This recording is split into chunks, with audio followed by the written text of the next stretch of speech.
किसान बहाना मोदी निशाना। ये सवाल इसलिए उठता है क्योंकि किसान आंदोलन में हमने देखा कि किसान सड़कों पर बैठे रहे, उन्होंने एक लंबा आंदोलन किया, वो रातों की ठंड को झेलते रहे, वे सूर्य की तपिश को झेलते रहे, लेकिन वो अडिग रहे। आखिरकार देश की सरकार उनके सामने झुकी। तीनों कृषि कानूनों की वापसी का ऐलान प्रधानमंत्री नरेंद्र मोदी ने कर दिया और अब वो देश की संसद से भी पीछे हो गया। लेकिन देश की संसद में अभी भी ये मुद्दा गर्म है। हालांकि कई जगहों पर किसान भी डटे हुए हैं। विपक्ष हमेशा ये कहता है, रूपाला जी, आप लोग विपक्ष पर ये हमला करते हैं कि किसानों के कंधे पर बंदूक रखकर सरकार पर विपक्ष हमला कर रहा है, लेकिन सच्चाई तो यह है सर कि तीनों कृषि कानूनों की वापसी के बाद भी किसान लौटे नहीं हैं। तो फिर ये मुद्दा तो बना हुआ है, जस का तस है, और आरोप यह है कि यूपी में हार के डर से आपने ये कानून वापस लिए। पुरुषोत्तम जी नमस्कार। मैं आज तक का शुक्रिया अदा करता हूं कि आपने एक बहुत ही अहम मुद्दे पे हमारी राय रखने का आपने अवसर दिया। आपने जो बताया कि हमारा आरोप है कि किसानों के कंधे पे बंदूक रख के विपक्ष हम पे हमला कर रहा है, वास्तविकता ये नहीं है, ऐसा आपने बताया, मगर आपके जवाब में ही इसका जवाब आ जाता है। ये पीएम ने बोला था सर। नहीं, जवाब में, आपके जवाब में, आपके सवाल में ही आप जो आपने भूमिका रखी उसी में ही इनका जवाब है।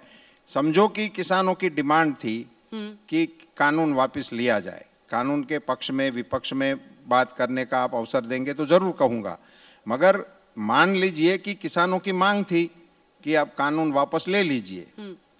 कानून वापस ले लिए, फिर भी आप कह रहे हैं कि किसान तो नहीं गए, तो इसका मतलब क्या हुआ?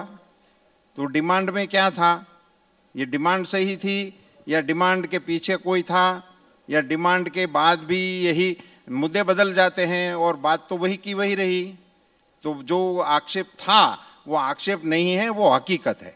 वो एमएसपी गारंटी मांग रहे हैं ना सर, ये कह रहे हैं वो कि पहले दिन से उन्होंने कृषि मंत्री नरेंद्र तोमर के सामने रखा था। आंदोलन जब शुरू हुआ था तब इसी के लिए ही बात चल रही थी कि कानून, काले कानून वापस लो। और कांग्रेस का तो ऐसा स्टेटमेंट था हाउस के अंदर भी इनके नेताओं का कि आप कानून वापस ले लो, हम डिस्कस करना भी नहीं चाहते, और वो वापस हो गए।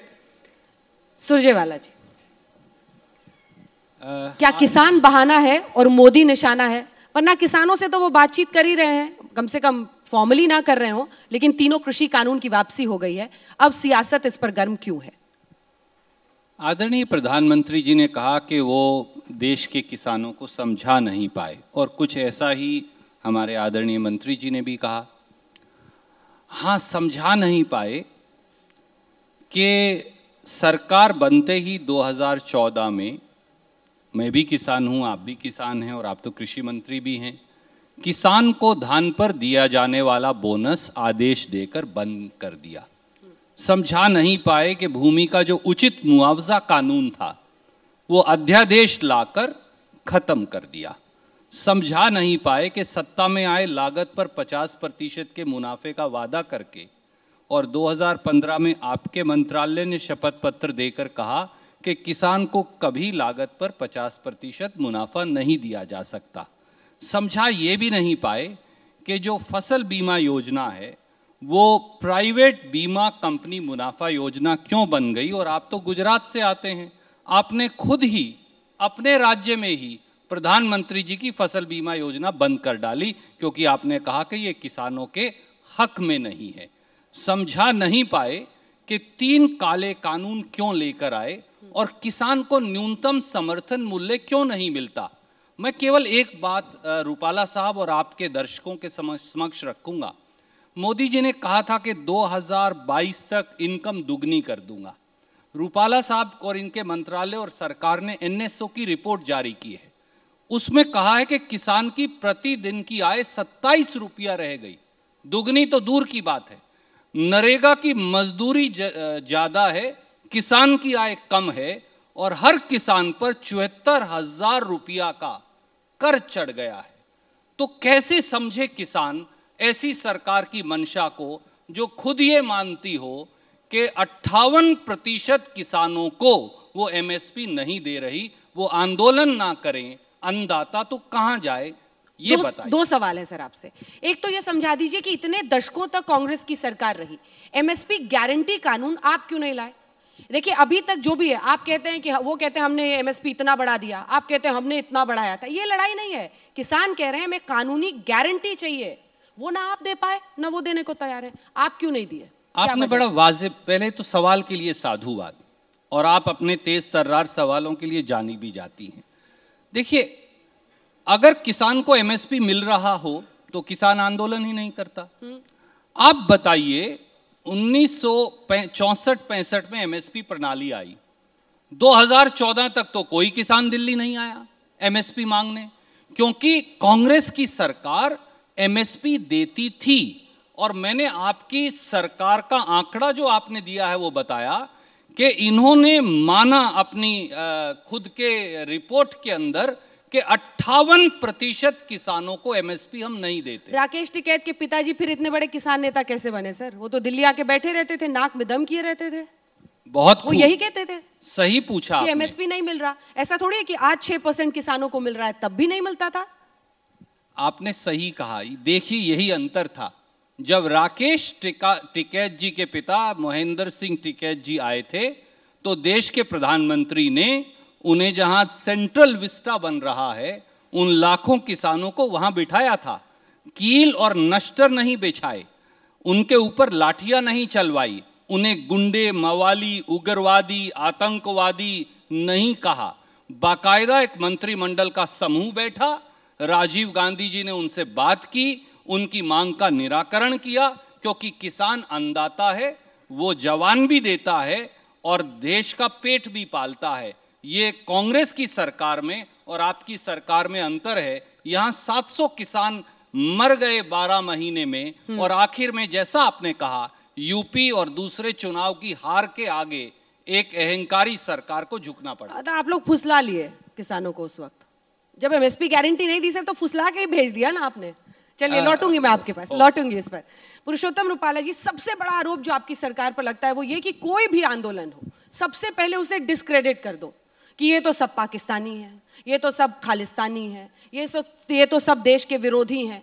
अरे कोई लेजिटिमेट, आखिरकार सरकार झुकी ना किसानों के आगे। तो फिर जब आपके ही नेता उनको कभी खालिस्तानी कह रहे थे, कभी देश विरोधी कह रहे थे, उसकी भरपाई कौन करेगा? क्यों दिल तोड़ा आपने उनका? देखो, एक बात मैं बहुत ही विनम्रतापूर्वक आपके माध्यम से आपके दर्शकों के सामने और देश के किसानों को भी कहना चाहूँगा कि हमारे प्रधानमंत्री जी के दिशा निर्देश पे हमारे कृषि मंत्री जी ने और इनके साथ बनाई हुई टीम ने बड़ी विनम्रता से घंटों तक सामने से जाकर इन सारे किसान नेताओं के साथ बातचीत किया, और बातचीत में कभी भी उनका किसी का भी दिल दुखा हो ऐसी एक भी बात हमारे कृषि मंत्री के माध्यम से कही गई नहीं है। उनके बीच की बातचीतों में भी कभी ये कड़वाहट नहीं आई है, और इतना लंबा दौर चलाने का काम भी हमारे ही मंत्रिमंडल के साथियों ने और हमारे कृषि मंत्री के नेतृत्व में कहा गया। अब मसला ये आता है कि हमारे दोस्त सुरजेवाला जी बता रहे हैं एमएसपी की घटना, और हमने वादा खिलाफी किया, हमारी सरकार ने वो कर दिया कि बताया था कि हम 50% मुनाफा देंगे, मगर हमने नकार दिया कि हम मुनाफा नहीं देंगे। सुरजेवाला जी बड़े ही अभ्यासु आदमी हैं, और मैं आप किसानों की ओर से एक छोटी सी बात रखना चाहता हूँ कि ये एमएसपी को लेकर देश में स्वामीनाथन कमीशन बना था, और डॉक्टर स्वामीनाथन जी ने ये सिफारिश करी थी कि लागत पे 50% का मुनाफा मिलना चाहिए किसानों को। ये बात तब से किसानों के मन में गई, और ये मुझे बताते हुए थोड़ी शर्म आ रही है कि ये स्वामीनाथन जी ने ये सिफारिश की थी तब डॉक्टर मनमोहन जी प्रधानमंत्री थे, उनके कालखंड में ये सिफारिश की गई थी, और उनकी सरकार वो 10 साल चलती रही ये सिफारिश के साथ, और उस पर निर्णय नहीं लिया। ये 50% की मुनाफे की जो सिफारिश थी डॉक्टर स्वामीनाथन जी की, मुझे बताते हुए फख्र हो रहा है कि देश के यशस्वी प्रधानमंत्री नरेंद्र मोदी जी ने इसको एक्सेप्ट किया और सामने से इस फाइल को मंगा के मूव किया, ताकि पूरे 10 साल ये फाइल के ऊपर कांग्रेस की सरकार बैठी रही। और क्यों नहीं दिया था, मैं तो इतना ही जानना चाहता हूं कि मनमोहन सिंह जी जैसे बड़े अच्छे अर्थशास्त्री भी थे और इनकी सरकार थी, उन्होंने ये स्वामीनाथन साहब की ये सिफारिश को क्यों नहीं माना था? ये बात कभी भी कांग्रेस के दोस्तों ने किसानों के सामने नहीं रखी। और आज भी वो अब भी मनमोहन सिंह से ही सवाल करेंगे। अभी तो हमें उनसे नहीं करना है, मैं मनमोहन सिंह जी से सम्मान नहीं। प्रभु सवाल सुनिए, अब तो ये बताइए ना कि आप लोग कैसे किसानों का दिल जीतेंगे? जो पहली मांग है उनकी 6 मांगों में, जो संयुक्त किसान मोर्चा ने देश के प्रधानमंत्री को लिखा है, उसमें कहा है C+50% का हमें आप लीगल गारंटी दीजिए। देखो लीगल वाला मसला, लीगल वाली बात जो कर रहे हैं वो एक अलग बात है। बाकी 50% का मुनाफा देने का निर्णय नीतिगत ले लिया, जहां हमारी एमएसपी की एक बड़ी सिस्टम थी। एक ऑर्डिनेंस ही तो निकालना है सर, आप लोग तो वैसे भी ऑर्डिनेंस निकालना अलग चीज है, एडमिनिस्ट्रेटिव ऑर्डर ले आइए। नहीं, 50% का मुनाफा देकर एमएसपी आज डिक्लेयर हो रही है, सारी एमएसपी किसानों को भी जानकारी है और इसीलिए किसान मांग रहे हैं कि वो हमें मिलने की गारंटी मिले, वरना वो मांगते भी नहीं थे।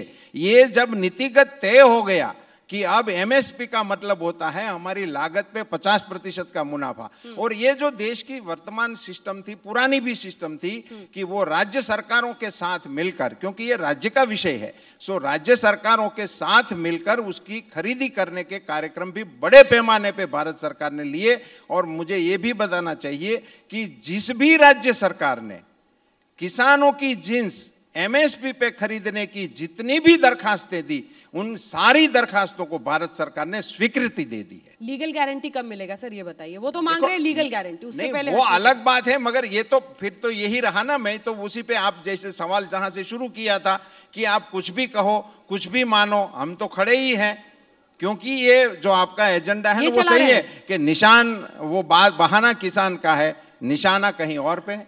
अगर मोदी जी निशाना नहीं है तो राहुल गांधी, आप, सुरजेवाला जी, राहुल गांधी जी एक रात तो बिताते किसानों के साथ।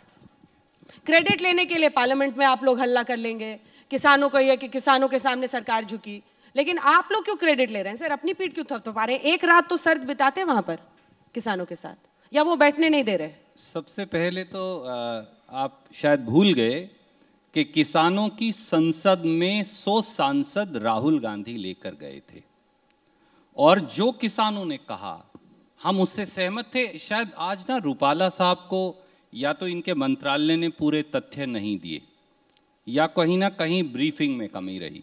आपने इस मंच पर यह कहा, अगर मैंने सही सुना, कि आपने कॉस्ट प्लस 50% का निर्णय कर दिया।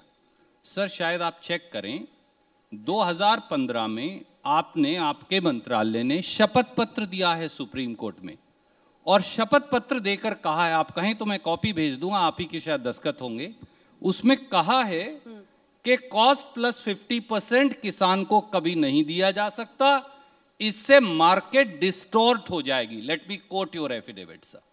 सो I think sir you recheck your facts. Number 2, पहली बात तो यही है। और आप जब कहते हैं, किसान ने साफ कहा है कि C2 + 50% मोदी जी ने कहा है कि हमें दे दें। आदरणीय प्रधानमंत्री जी की बात तो मानिए, कम से कम उनकी बात तो ऊपर रखिए। और NSO की रिपोर्ट ये कहती है कि किसान की आय ही 27 रुपया हो गई है, जो मजदूर की प्रतिदिन की आय से भी कम है। तो आप दुगनी आय कैसे करेंगे? आप तो उसके जो अच्छे दिन थे वो भी आपने छीन लिए। कड़वी सच्ची बात यही है कि ना आप किसान की आय दुगनी कर पा रहे, आपने किसान की आय छीन ली, किसान को 74,000 रुपए के औसत कर्ज के नीचे दबा दिया, 78,000 किसान आत्महत्या कर चुके। और अगर मैं एमएसपी की एक छोटी सी बात आपको याद दिलाऊं, 2014 से पिछले 7 साल में एमएसपी 250% बढ़ा, और इन 7 साल में एमएसपी 88% बढ़ा। ये मैं नहीं कह रहा, ये सिंपल कैलकुलेशन है जो किसान ने की। सर किसानों को मिलता ही नहीं, आपको भी परसेंट पता है, 5 या 6% किसानों को एमएसपी मिलता है। आप मेरे सवाल का जवाब देने से बच गए जानबूझकर। जी बिल्कुल नहीं, आप पूछिए ना। अरे मैं प्रभु, तैयार सवाल ही भूल गए आप। मैं राहुल गांधी पर सवाल पूछा आपसे। राहुल गांधी मैं पहले तो ये व्यक्ति पूछ रही हैं। हूँ सर कि आंदोलन करे किसान, पीठ थपथपाएं आप अपनी। राहुल गांधी क्यों नहीं सदरात में? अगर वहां किसान नहीं बैठने देते कहीं और माप बैठ जाइए। जंतर मंतर खाली है। मैंने इसीलिए आपको कहा, शायद आप भूल गए, और आज तक ने तो वो दिखाया था, मुझे नहीं पता आपकी नजर से कैसे बच गया। कुछ बचता नहीं है अक्सर। याद करिए जब ये कानून लेकर लेके आए, जो पार्लियामेंट गए थे। नहीं, याद करिए जब ये कानून लेकर आए तो सबसे पहले ना केवल राहुल गांधी जी और कांग्रेस ने विरोध किया, बल्कि आधे देश में ट्रैक्टर यात्रा लेकर रात्रि विश्राम भी किया। और उसके बाद किसान में ये अलख जगी कि हाँ, ये कानून वाकई में अगली फसल और अगली नस्ल देश के की किसानों को लड़ाई है। राहुल गांधी ने जगाया। जी नहीं, किसान अपने आप जागता है, परंतु उस जागृति में, उस हवन में पहली आहुति कांग्रेस और राहुल गांधी ने डाली थी, एक अलख जगाने की। पर यूपी में मोदी तो निशाना है ही ना, इसीलिए अब किसान बहाना है। एक बड़ा मुद्दा ये बन गया है। कृषि कानूनों की वापसी हो गई है। ये मतलब पहली बार इस सरकार ने कोई किसी कानून को वापस लिया, अनुच्छेद 370 हो, सीए हो, वापसी नहीं ली। उन्होंने सिर झुकाया है। उसके लिए क्रेडिट देंगे नहीं देंगे? अंजना जी एक बात बताइए, आप किसी की हत्या कर दीजिए, जब वो बिल्कुल मरने वाला हो, उसकी आखिरी सांस पे बोलिए अच्छा अब तुम्हें मैं ग्लूकोज लगा देता हूं, अब ठीक है, अब मैंने जो किया वो सब खत्म। किसान कब कह रहा था कि काले कानून लेकर आओ? यही लेकर आए। 12 महीने तक किसान को कील, नश्तर, पत्थर, उनके साथ देश की राजधानी, मैं और आप देश की राजधानी में आ सकते हैं, रूपाला साहब आ सकते हैं, हम यहां बैठकर वाद विवाद कर सकते हैं। सर किसानों को दिल्ली के बॉर्डर क्यों पर नहीं आ सकता? क्यों बॉर्डर पर रोक दिया किसानों को? देखो, एक बात बड़ी विनम्रता से इस प्लेटफॉर्म के माध्यम से मैं देशवासियों के सामने रखना चाहूँगा कि इस काले कानून, किसान विरोधी कानून और उसको वापस ले लेना चाहिए, मैं आज भी आपके सामने कह सकता हूँ, कानून वापस हो जाने के बाद भी मेरे पास कई किसानों ने आकर कहा है कि ये कानून होना चाहिए। तो फिर क्यों पीछे हटे सर? वो किसी का मत था, किसानों का, विश्व की सबसे बड़ी पार्टी है, क्यों नहीं समझा पाए? किसानों का मांग था, सो हम झुक गए। और मैं आपके साथ ये भी शेयर करना चाहूंगा कि ये मोदी जी पहली बार नहीं झुके हैं, ये भी आपके प्लेटफॉर्म से और आपके भी कभी कभी आपको काम में आए, इसलिए भी इसको भी शेयर करूं। प्रधानमंत्री जी ने जब ये पीएम किसान योजना, जो बहुत ही लोकप्रिय है, जिस पर कभी किसी ने वो नहीं उठाया है, वो जब ऐलान किया था तो वो स्मॉल एंड मार्जिनल फार्मर्स के लिए ही था, वो सबको पता भी है। और ये 19 के चुनाव के पहले का था और दिसंबर में लागू हो गया था, चुनाव से पहले। वो स्मॉल एंड मार्जिनल फार्मर्स के लिए ही था। मगर हम जब चुनाव में गए, चुनाव हो गया, उसी दरमियान किसानों की ओर से डिमांड आई थी, भी ये डिस्क्रिमिनेशन हो रहा है, छोटा बड़ा उसमें आप मत जाइए, सभी किसानों को ये मिलना चाहिए, ये डिमांड आई थी। चुनाव जीत गए थे, प्रधानमंत्री पुनः भारत के सरकार में प्रधानमंत्री के रूप में आरूढ़ हो गए थे। उसके बाद उन्होंने ये अपना ही निर्णय बदलकर जो स्मॉल एंड मार्जिनल फार्मर्स के लिए था वो सब किसानों के लिए लागू करने का निर्णय किया ही था। वो इसी में उन्होंने ही बदलाव किया था, खुद के ही निर्णय में। दूसरा, जिस योजना का जिक्र भी सुरजेवाला साहब ने किया है कि वो प्रधानमंत्री फसल बीमा योजना, प्रधानमंत्री फसल बीमा योजना में भी ये उनका पहला जब मॉडिफिकेशन हुआ मोदी जी की रेजिम में, उसमें सबसे अहम मुद्दा था लॉनी फार्मर्स के लिए प्रीमियम कंपलसरी था। उसमें और भी कई बदलाव हो गए थे, उसको रेशनल कर दिया गया, 2% तक का सीमित कर दिया गया, सभी प्रांतों के लिए 1 कर दिया गया, सभी जिन्सों के लिए 1 कर दिया, वो अलग चीज है, उसके इतने विस्तार में मुझे जाने की आवश्यकता नहीं। पर सबसे अहम था सारे लॉनी फार्मर्स के लिए कंपलसरी था। इसीलिए सामने से ये आवाज उठती थी कि कंपलसरी प्रीमियम किसान क्यों भरे, और कई किसान संगठनों ने डिमांड किया था। तो प्रधानमंत्री जी ने ये प्रीमियम स्वैच्छिक कर दिया और अभी उसको कंपलसरी में से हटा दिया। वो भी उन्होंने ही किया था, अपने ही निर्णय में बदलाव किया था। तरफ आ रहे हैं सर, आप बताइए, आप समझाइएगा कैसे उनको? देखो, उनको राकेश टिकैत बैठे हुए हैं, समझाने का तो मैं यही कहूंगा, ग्रुप के कई किसान संगठन हैं जो पीछे हटने को तैयार हैं, लेकिन राकेश टिकैत बैठे हुए हैं, वो कह रहे हैं एमएसपी गारंटी कानून, सभी किसानों के केसेस वापस हों उनके लिए स्मारक बने, इसके बिना वो नहीं मान।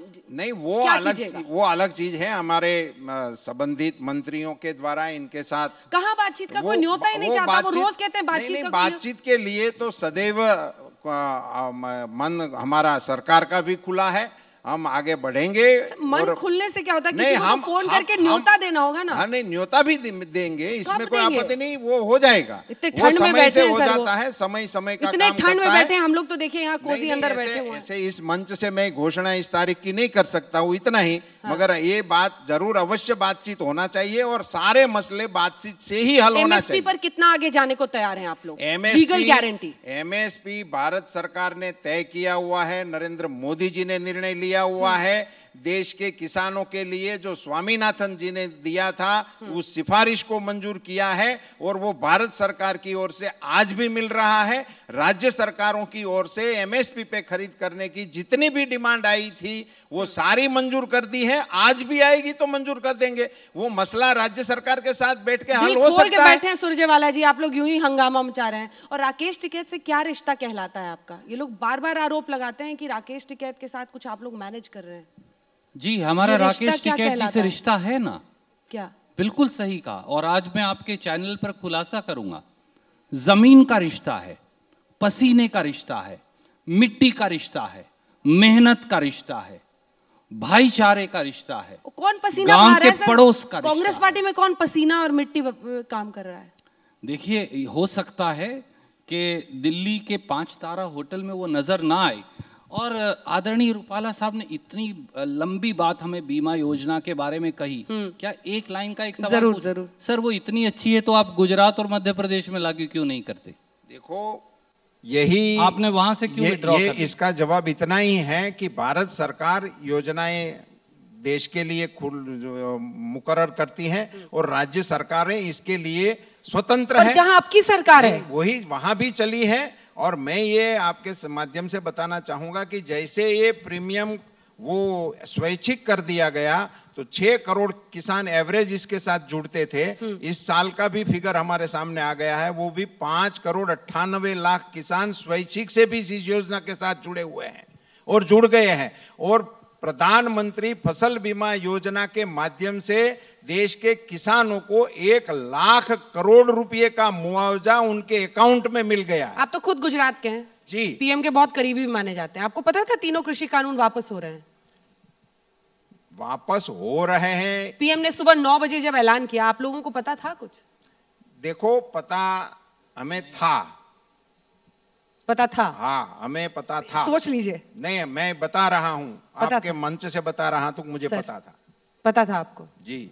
आप लोग यूं ही बस आरोप लगाते रहते हैं, प्रधानमंत्री अकेले करते हैं, मोदी और शाह। उनको पता था?